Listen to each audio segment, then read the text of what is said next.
So this year we're going to tackle the problem a little bit differently. Number one, the scholarship committee met. We're increasing the amount to $2,000 for each award. There are two of them. One for the JROTC student, and then one for a student that is a relative or someone like that with a member of MOAA in good standing. $2,000 for each award, okay?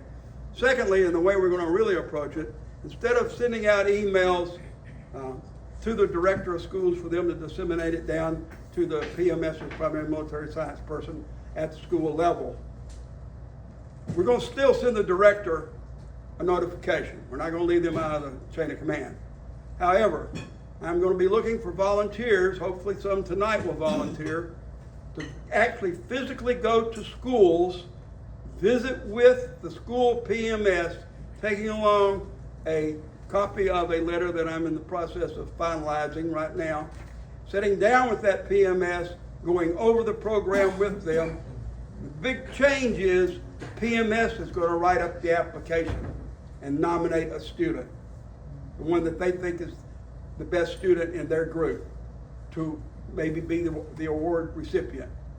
Then, once we get those applications in, we will then hold a board meeting at some time. Those applications will need to be in usually by middle of February, if not earlier. We haven't settled on a total date yet, but that was the date we're thinking. And then we will have a board meeting sometime in April, and then the award will be made. Prior to that student graduating, we may even go to the school, have a little ceremony, but the money is not going to the student. It's going to go directly to the school or the university, college, wherever they have chosen to go to, so that the college will actually be the recipient of the funds. But it's $2,000, and I need people that will be willing to go to visit the 9 schools. Yes, sir. Coffee County and Tullahoma for me. Okay, all right, got one right here. So people that will be willing to go and visit those schools. The third thing is, just as we've done last year and in other and in years in the past, we got JROTC awards that will be coming up.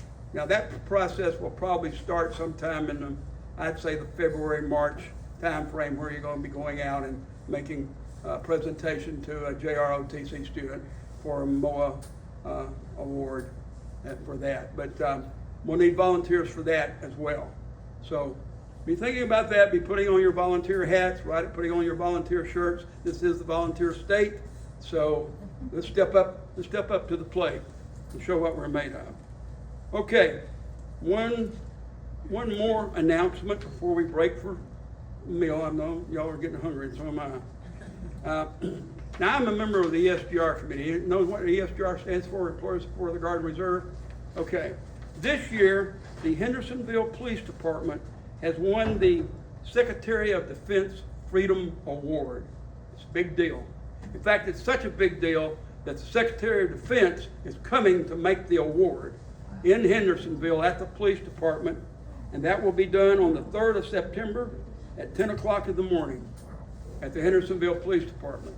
So I'm sure they would like to have a good crowd. So if any of you feel like you want to go to that, you're more than welcome. We're planning on going. And unless he gets sidetracked by something else happening in the world,